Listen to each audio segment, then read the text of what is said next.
嗱，跟住去到23條題目㗎啦。咁呢條題目咧就咁玩嘅，佢就話 cosine A 就除以我哋個 tangent 90度減 A， 問你發生咩事？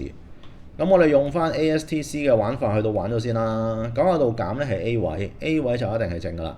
咁但係咧9係單數，佢就會變咗做一除 tangent。嗱，我知道 tangent 叫做 sin 除 cosine 啦，咁所以一除 tangent 咧就調轉變咗做 cosine 除 sin。咁如果係嘅話，不如乘翻 sin A 除 sin A， 即乘即除，冇做過任何嘢，咁你會發現兩嚿嘢對約，兩嚿嘢對約，最後剩翻嘅咧就應該係叫做 sin A。咁所以個答案咧就係 A apple。咁呢招叫做 method one， 咁啊事實有個 method two 就係將個 A 咧就代做17度，撳機撳咗佢。咁啊 shift mode 1轉做 degree mode 先啊，如果唔係你可能你部機撳出嚟同我唔一樣。咁啊17 shift RCL 減好啦，以後 A 就係叫做佢啦。cosine A sin 括弧除以 tangent 90減 alpha sin 括弧 A 再 sin 括弧。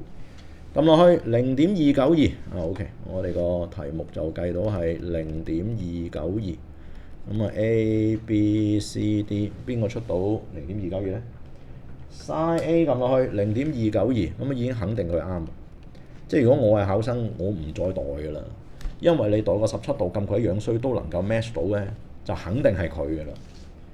cosine A 叫做0.956， 0.956，跟住就一除 sin A 咧，撳落去就叫做3.42， 3.42。